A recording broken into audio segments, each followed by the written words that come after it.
Assalamualaikum warahmatullahi wabarakatuh. Alhamdulillah, pada kesempatan ini saya akan membacakan terjemahan Al-Quran surat An-Nahl ayat 61 sampai dengan ayat 70.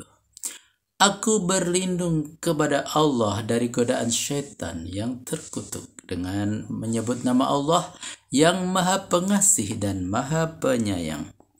Sekiranya Allah harus menghukum manusia karena kezalimannya, niscaya tidak akan dibiarkannya tinggal satu pun makhluk bergerak di atas bumi ini.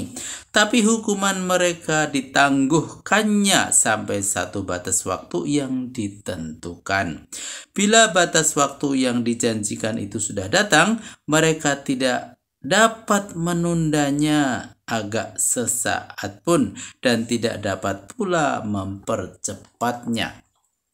Dan mereka melibatkan Allah dalam hal yang tidak mereka senangi, sedangkan lidahnya berdusta dengan seenaknya, mengatakan bahwa segala yang baik adalah bagian mereka, tak pelak lagi nerakalah bagiannya. Mereka segera dimasukkan ke sana paling dahulu. Catatan, mereka berbincang-bincang sesama mereka. Muhammad mengatakan ada hari berbangkit. Kalau ucapan Muhammad itu benar, maka surga yang ada di akhirat itu adalah bagian kita, bukan bagian orang Islam.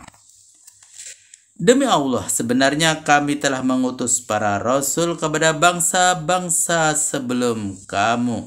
Tapi setan telah menjadikan mereka itu menilai baik amalnya yang buruk. Pada hari-hari dunia ini, setan itulah yang menjadi pemimpin mereka. Tapi pada hari-hari akhirat nanti, bagian mereka adalah siksaan yang amat pedih. Kami tidak akan menurunkan Al-Quran ini kepadamu kecuali untuk menjelaskan kepada mereka urusan agama yang mereka perselisihkan. Lagi pula untuk menjadi petunjuk dan rahmat bagi mereka yang beriman. Dan Allah menurunkan hujan dari langit, lalu menghidupkan bumi dengan air itu sesudah mati. Sebenarnya dalam peristiwa itu terdapat tanda-tanda kekuasaan Tuhan bagi orang yang mendengarkan dengan perhatian penuh. Catatan, yang dimaksud dengan menghidupkan bumi sesudah mati ialah menumbuhkan tanam-tanaman dan pohon-pohonan sampai berbuah pada tanah gersang sesudah diairi. Pada kehidupan binatang ternak pun ada pula pelajaran bagimu. Kami beri kamu minum dari cairan yang ada dalam perutnya berupa susu murni yang tersaring bersih antara ampas dan darah. Mudah ditelan oleh orang-orang yang meminumnya. Catatan, Tuhan telah menjadikan binatang ternak yang makannya itu dicernakkan, maka dengan kodrat Tuhan yang Maha Esa itu menghasilkan sari perasan yang berguna untuk tubuh. Sedangkan ampas-ampas yang tidak berguna dilemparkan keluar sebagai kotoran. Dari sari perasan tadi setelah berproses, ia menjadi darah yang mengalir pada bagian-bagian tubuh untuk kelestarian hidup. Sementara itu, sebagian dari darah tadi berproses menjadi air susu melalui susunan organ-organ tubuh yang khusus mengelola benda-benda sampai kepada kantong susu untuk kemudian menjadi air susu murni. Dan dari perasaan buah kurma dan anggur, kamu pun dapat membuat minuman keras dan bermacam-macam sari buah yang baik. Sesungguhnya padahal hal yang demikian terdapat tanda-tanda untuk dipikirkan bagi orang yang mempergunakan akalnya. Catatan, dengan menyebutkan minuman keras pada ayat ini semata-mata untuk menguraikan bahwa dari Allah kurma, dari buah kurma dan anggur dapat dibuat minuman keras karena memang begitulah yang terjadi pada saat itu. Jadi bukan maksudnya untuk menghalalkan minuman keras. Madu adalah obat yang mujarab. Dan Tuhanmu mengilhamkan kepada lebah, bersaranglah di bukit-bukit, di pohon-pohon kayu, dan pada bangunan-bangunan lainnya yang dibuat manusia. Kemudian makanlah segala macam sari buah yang manis dan tempuhlah jalan yang digariskan Tuhanmu dengan lancar. Dari perut lebah itu keluar minuman berupa madu bermacam warna. Padanya terdapat obat yang mujarab untuk manusia. Sesungguhnya pada hal-hal yang demikian terdapat tanda-tanda kekuasaan Tuhan bagi orang yang mau memikirkannya. Catatan. Maksudnya kalau lebah bepergian kemana-mana, tidak ada yang akan menghalang-halanginya. Kalau ada yang mengganggu, serta-merta sang lebah akan menyengatnya secara beramai-ramai. Dalam hal beterbangan jauh, sang lebah tidak akan menemukan kesulitan dalam mencari jalan pulang, betapapun jauhnya perjalanan itu. Lebah hidup berombongan dengan jumlah besar, kadang-kadang sampai mencapai 50.000 ekor dalam satu rombongan. Setiap rombongan hidup dalam sarangnya masing-masing. Dalam masing-masing sarang ada seekor yang bertubuh besar yang dinamakan Ratu Lebah. Sang ratu bertindak sebagai pemimpin atau instruktur. Mereka hidup bergotong royong dengan pembagian kerja yang sangat cermat. Dalam jumlah yang berkisar antara 400 sampai dengan 500 ekor adalah lebah jantan. Sedang dalam jumlah yang lain adalah dari 15.000 sampai 50.000 ekor adalah lebah betina. Lebah-lebah jantan tugasnya khusus menjantani atau menghamili, memberi bibit ratu-ratu lebah. Sang ratu mampu menghasilkan telur lebah dalam jumlah besar pada waktu yang relatif singkat, melebihi ukuran tubuh sendiri bila telur yang dihasilkannya itu dikumpulkan. Hal-hal yang membuat ratu lebah sedemikian produktif sudah jelas berasal dari makanan pokoknya, yakni madu.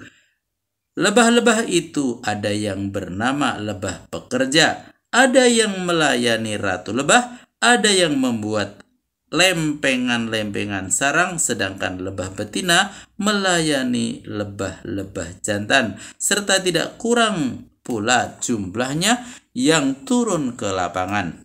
Mereka terbang menjelajahi kebun-kebun sepanjang siang, mengumpulkan tepung sari bermacam-macam bunga dalam bulu-bulu kakinya yang hinggap pada bunga-bunga itu, kemudian dihisap ke dalam sungutnya, lalu mengolahnya dengan nektra, yakni sejenis gula yang berasal dari bunga.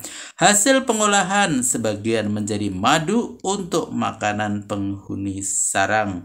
Mereka besar dan kecil, sedang sebagian lagi menjadi lilin, dengan mana keping-keping sarang berupa kotak-kotak bersegi 6 dibuat.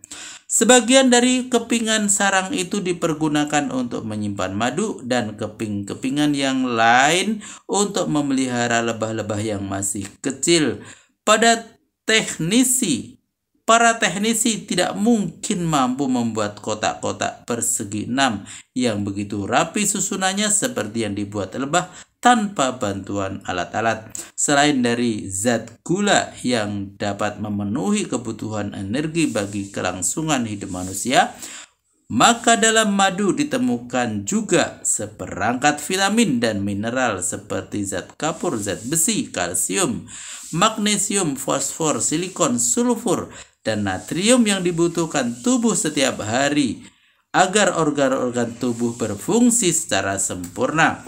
Madu lebih baik dari multivitamin sebab selain Ia mengandung zat-zat yang ada pada multivitamin, juga mengandung zat-zat lainnya yang bermanfaat lebih lengkap dari tubuh kita yang diperoleh dari alam. Dalam madu terdapat unsur-unsur sebagai berikut. Dari 25 sampai dengan 40% glukosa. Dari 30 sampai 40% levulus. Dari 15 sampai 25% air atau H2O. Perbedaan antara glukosa dan levulus selain terletak pada struktur molekulnya, juga pada sifatnya sebagai pemutar bidang optik. Glukosa memutar bidang optik polarisasi ke kanan, sedang lelusa memutar bidang optik ke kiri. Glukosa yang terdapat pada madu tidak dapat disamakan dengan gula yang terdapat pada tebu, pohon enau atau aren, buah-buahan, dan sebagainya yang memerlukan enzim tertentu untuk mengolahnya menjadi gula yang siap untuk dimanfaatkan tubuh, sebab lebah sendiri telah mengolahnya lebih dahulu menjadi gula sederhana yang dapat diserap langsung oleh tubuh tanpa harus mengolahnya dengan enzim tertentu. Bukan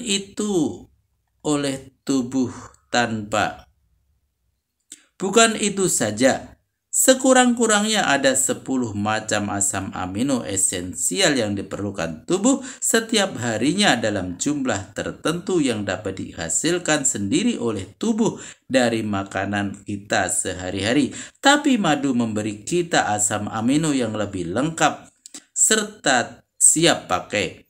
Lebih dari itu, madu juga dapat bekerja seperti tonikum yang merangsang dan membangkitkan gairah sel tubuh. Selanjutnya, madu mampu mengatasi sembelit, sukar buang air besar, mematikan kuman-kuman atau antibiotik, membantu penderita sukar tidur, mengendurkan serangan batuk, menolong penderita radang tenggorokan walaupun sudah menahun, menolong anak-anak yang menderita kurang darah, dan membantu memulihkan cedera pada kulit, misalnya karena luka dan sebagainya.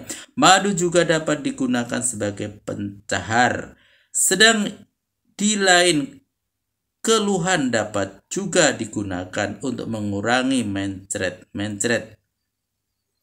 Diare tampaknya agak bertentangan. Di satu pihak untuk mencahar dan di lain pihak untuk menahan diare. Justru inilah keistimewaan madu yang sesungguhnya bekerja memulihkan fungsi saluran pencernaan yang tidak normal menjadi normal. Sementara pemberian madu kepada bayi sama sekali tidak menimbulkan dampak sampingan apa-apa. Diceritakan oleh Bukhari dan Muslim yang bersumber dari Abu Sa'id Al-Khudri bahwa seorang laki-laki datang kepada Rasul Shallallahu Alaihi Wasallam mengatakan bahwa saudaranya menderita sakit perut yang rasa nyerinya bagai melilit-lilit. Rasul menjawab, suruh dia minum madu. Laki-laki itu pulang dan menyuruh saudaranya minum madu. Kemudian dia datang kembali kepada Rasul mengatakan bahwa dia telah menyuruh saudaranya meminum madu, tapi rasa nyeri pada perutnya tidak berkurang, bahkan semakin menjadi-jadi. Lalu Rasul menyuruh supaya dia diberi minum madu lagi. Laki-laki itu pulang kembali sambil menyuruh saudaranya minum madu lagi sebagaimana yang dianjurkan Rasul. Selanjutnya dia datang kembali kepada Rasul mengatakan bahwa penyakit saudaranya bertambah parah juga walaupun sudah disuruh minum madu 2 kali. Jawab Rasul, Allah benar, perut saudaramu itu yang bohong. Kini pulanglah dan beri dia madu lagi. Setelah saudara laki-laki itu meminum madu untuk ketiga kalinya, ia pun sembuh. Madu merupakan bahan alamiah yang hampir tidak ada akibat sampingnya. Kalau tidak dapat disebut tidak ada sama sekali. Makanan kita sekarang yang belum dicemari bahan kimia seperti bahan pengawet, zat warna, obat suntik pada lemak pada ternak, pupuk dan bahan pembunuh hama. Barangkali yang tinggal hanya madu. Madu selain menjadi obat seperti yang disebutkannya pada ayat ini, ia juga makanan paling alamiah yang mempunyai cita rasa tersendiri dan hampir tidak dapat dipisahkan dengan hidangan istana. Allah yang menciptakanmu lalu mematikanmu, dan ada di antaramu yang dikembalikan kepada kebodohan seusia kanak-kanak, sehingga dia tidak mengetahui lagi sesuatu pun yang dahulu pernah diketahuinya. Sesungguhnya Allah Maha Mengetahui dan Maha Berkuasa. Catatan maksudnya manusia itu dibiarkan hidup lama sampai pikun sehingga kembali bodoh seperti pada waktu ia berusia seusia kanak-kanak. Maha benar Allah dengan segala firman-Nya. Alhamdulillah telah kami bacakan terjemahan Al-Quran surat An-Nahl ayat 61 sampai dengan ayat 70. Semoga bermanfaat dan sampai jumpa pada video berikutnya. Billahi taufiq wal hidayah. Wassalamualaikum warahmatullahi wabarakatuh.